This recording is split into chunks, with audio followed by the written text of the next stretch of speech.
a 200-pound stone, unearthed in 1898, rewrote North American history overnight. It was a discovery so profound, so utterly out of place, that it challenged everything we thought we knew about early North American exploration. A farmer, clearing his land, stumbled upon an artifact that whispered of Vikings, not just on the coast, but deep in the continent's interior. This wasn't just any stone. It was a greywacke slab, roughly 30 inches by 16 inches, inscribed with strange symbols. Symbols that, upon closer inspection, appeared to be runes the ancient alphabet of the Norse. And the message? It spoke of a journey, bloodshed, and a claim to this new land. The year was 1898, near Kensington, Minnesota. Olof Åman, a Swedish immigrant, and his 10-year-old son, Edward, were removing a poplar tree's roots from a knoll. Beneath a root, wrapped tightly by its grasp, lay the Kensington Runestone. Its presence there, so far from any known Viking settlement, immediately sparked controversy. For decades prior, the prevailing historical narrative placed Vikings only as far as Newfoundland, at Elant's Aux Meadows, a site not even properly identified until the 1960s.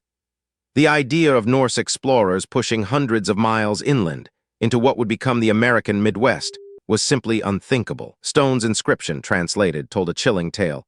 8 Goths and 22 Norwegians on exploration journey from Vinland to the west.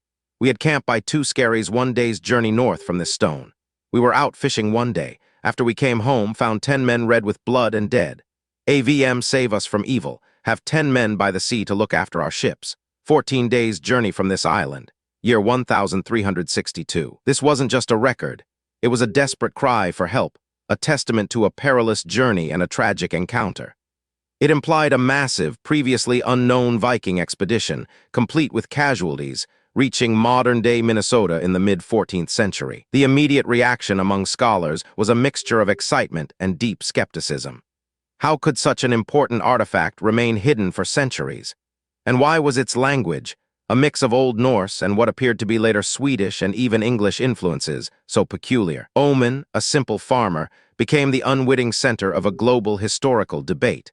He was a man of limited education, yet he was now being accused by some of forging one of the most significant archaeological finds in North American history. The stakes were incredibly high. Early linguistic analyses, especially from Scandinavian scholars, largely dismissed the runestone as a hoax. They pointed to what they considered anachronisms in the runes, inconsistencies in the language, and a general lack of a distinct 14th-century Norse dialect. One of the most damning arguments was the presence of specific runic characters that scholars argued didn't exist in 14th-century Scandinavia, but appeared in later, more modern forms.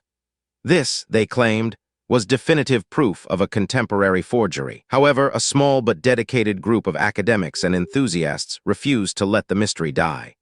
They argued that the runestone's peculiar language might represent a unique dialect, or perhaps a transitional form of Norse that hadn't been fully documented. They also pointed to the weathering of the stone.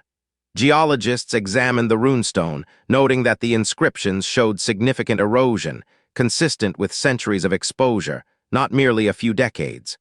This was a powerful counterargument to the forgery claims. The inscription also contained numbers and symbols unique to a specific medieval runic calendar system, a detail a 19th-century farmer would have had no way of knowing or inventing. This specialized knowledge seemed to point towards a genuine medieval origin. One prominent defender was H. Hjalmar Holland, a Norwegian-American historian who dedicated his life to proving the stone's authenticity.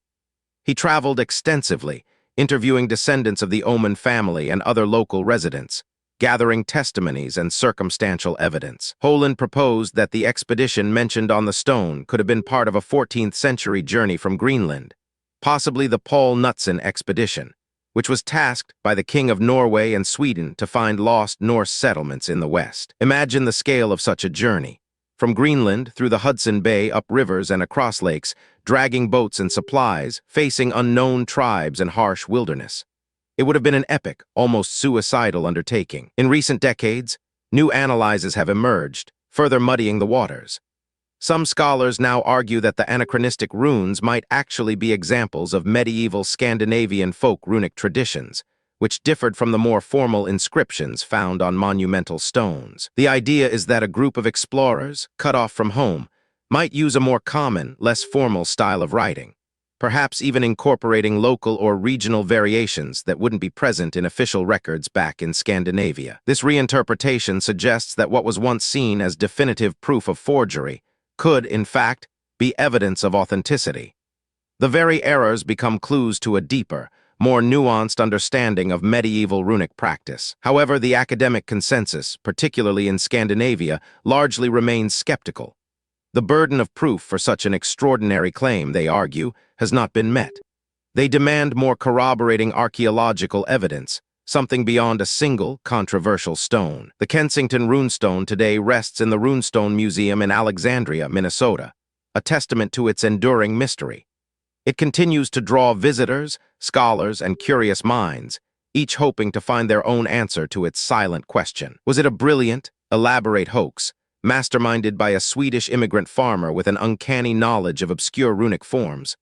Or is it a genuine, breathtaking artifact, a lone, desperate message from a lost Viking expedition, rewriting the very map of North American history? The truth, perhaps, lies somewhere in